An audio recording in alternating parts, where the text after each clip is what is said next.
Hi there, I'm Cheese, and this is PvP Masterclass.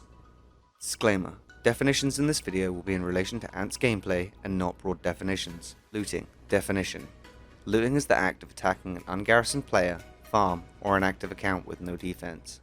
So first we're going to talk about the best practices for looting.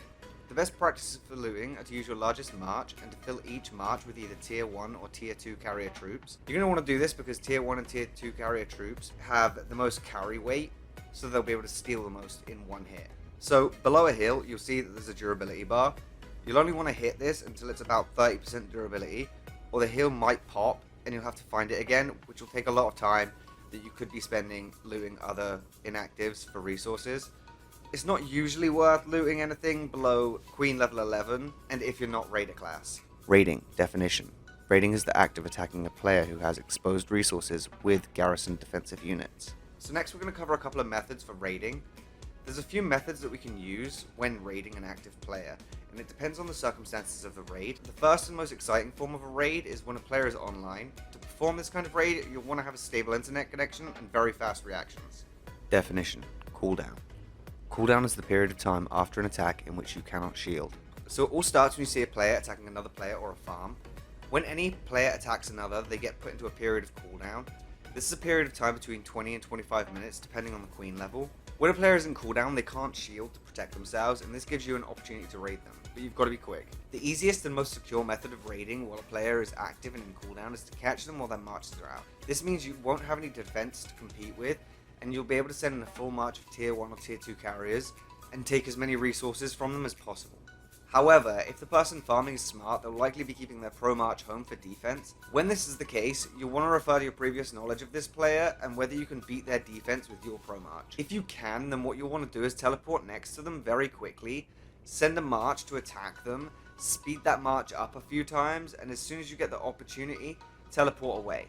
This is because once you've attacked another player, you're now in a period of cooldown, and a good practice for this is to have a specific spot on the map selected to teleport to in advance, so you can quickly refer to it as a retreat location. From this location you can use random teleports, as there'll be no incoming or outgoing player versus player marches. Random teleports don't work while you're in any kind of active combat. Reports.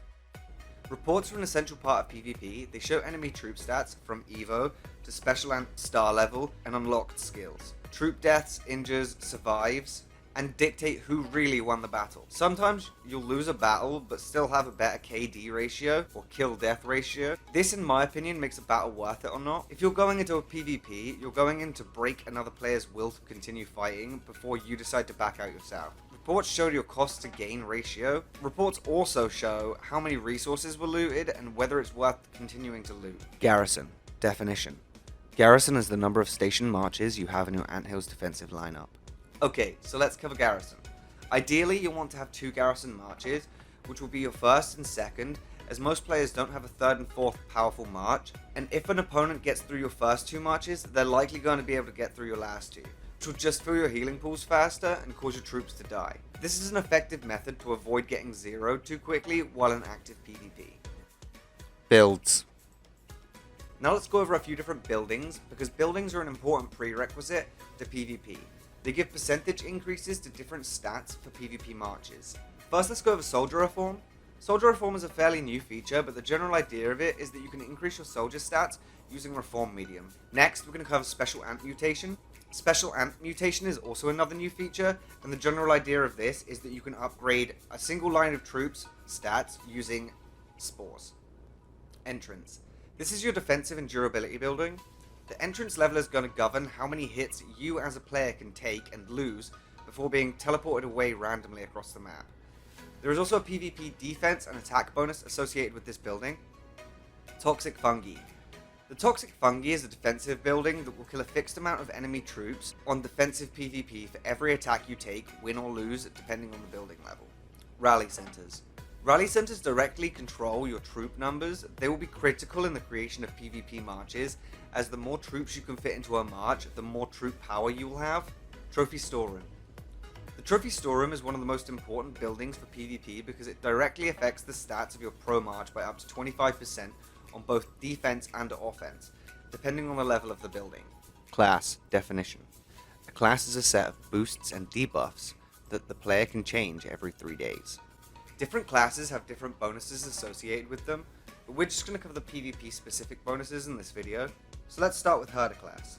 Herder class gets a PvP defense bonus that is directly governed by the level of your Herder class building, but it also has negatives associated with it, as it enables enemies to take an additional 100% resources from you if you lose in PvP. This is a great class if you plan on winning PvP or doing damage to the enemy player using defense while you don't have any exposed resources. Raider.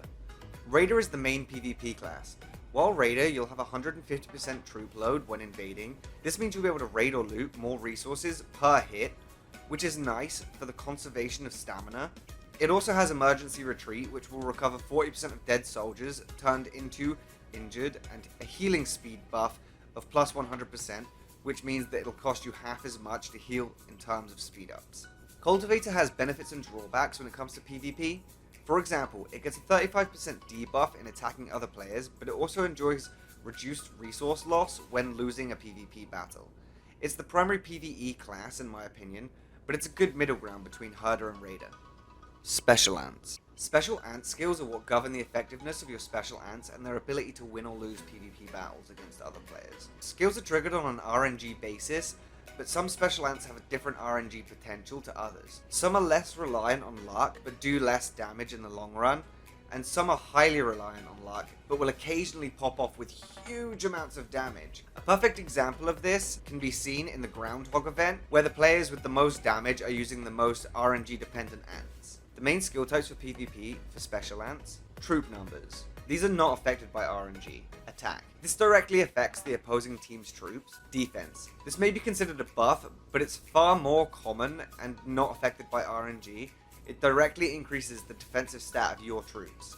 Silence. This disables the enemy's Special Ant skills for a certain number of turns. March speed. Does what it says in the tin. It increases the march speed of the unit.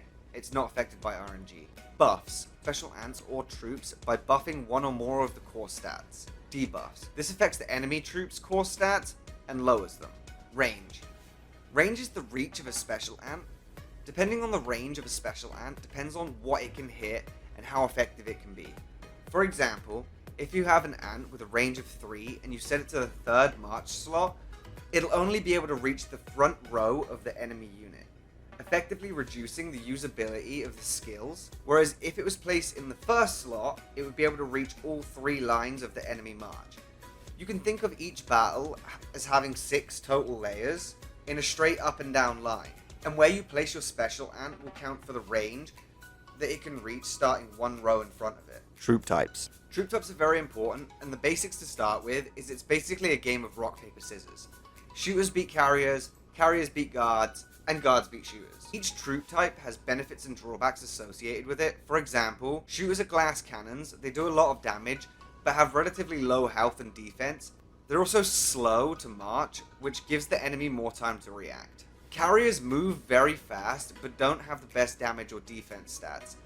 Although, they are fantastic for PvP, as they're not really well balanced against the other 2 troop types with the current releases of insects and Special Ants. Carriers are ideal for looting and raiding. Guards are tanks and they have a lot of health and defense. Not many players use guards, and this in itself can be advantageous, as they're fantastic against shooters and also have the defensive stats to be able to stand against carriers. However, they don't move the fastest, and they also don't have the highest carry weight or the most attack stat. They're basically a trap card and more ideal for defensive plays. Troop tiers. Troop tiers are important for PvP up until everyone has tier 9 or better. After this, there isn't really much to differentiate the tiers. Boosted will have a strict advantage over non-boosted, and with each tier of troops comes different stats. The only tiers of troops that really matter when it comes down to it are tier 1 and 2 carrier ants, as they move faster and carry the most, and tier 9 and boosted, simply because they have the highest attack and defense stats. The difference between the tiers in the middle stages can be made up with Special Ants, Evolution, and Insects, which is why I say it doesn't really matter in the middle stages. Troop power. Troop power is a big deciding factor when it comes to seeing who will win and who will lose in a PvP battle. As I previously mentioned, if an enemy march gets through your first 2 marches, they're likely going to get through your last 2. This is simply because if they're strong enough to get through your first 2, you're usually not strong enough to bring their power down low enough to take on your rear 2. Troop power is broken down and calculated based on a number of factors: the insect you have assigned, troops you're using, special ants. Duels. Duel of Queens can be a good indication of who is strong and who is not when it comes to PvP. The players' ranks and special ants here are on display for everyone to see. However, a big caveat to this is that it doesn't display relevant info to troop stats or evo. You can find more information on a player by looking at their rank in cave events, for example, cell mutation, fungi mutation. You can have weak special ants and extremely good evo and still win in PvP. Duel of Queens Glory. This is just Duel of Queens Round 2. Once you've gotten to a high enough rank in Duel of Queens, the game lumps players from the same bracket together into another round of Duel of Queens. This will be significantly more difficult to progress through though, as the players who enter this have already got to the top of their standard bracket. Duel of Queens Special Ants. Duel of Queens Special Ants is similar to the regular Duel of Queens, however it solely relies on the power of special ants and insects with no effective troop bonuses or considerations. No evo or buffs are applied here. Your lineup and skills unlocked are the most important deciding factor in this form of Duel of Queens. Evolution is one of the most important deciding factors when it comes to practical PvP.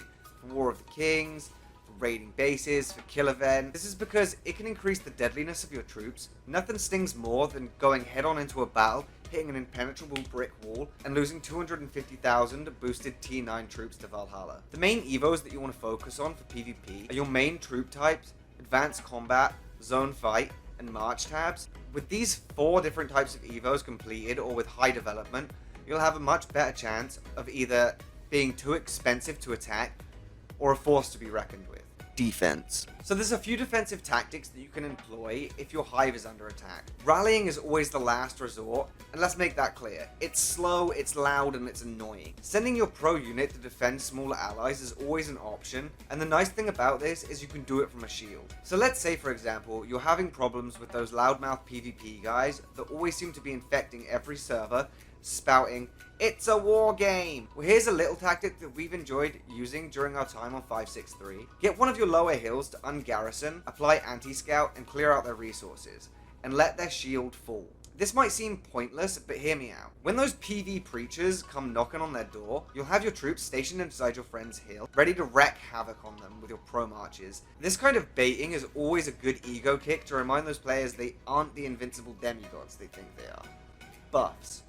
Buffs are an incredibly important factor when it comes to PvP. Attack and defense buffs directly affect the effectiveness of your troops as they affect your core stats. March speed will decrease the march duration for a single march. False numbers is entirely useless, as anyone with common sense can tell you that you don't have double the standard full march size. Anti-scout is super useful for baiting players into attacking you if you can make it look like you've sent your pro march out. Shields also fall into the category of buffs, and I consider shields the best PvP buff, simply because you can't touch me through my shield.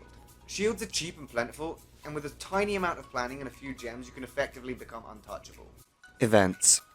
So the last thing that we're going to cover here is events. When should you PvP?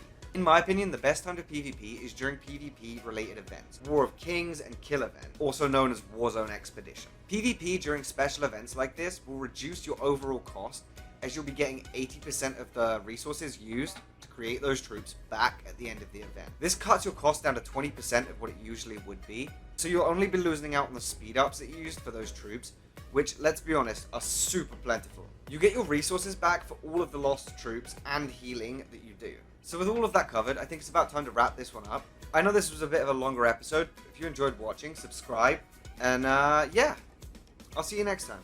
Bye bye.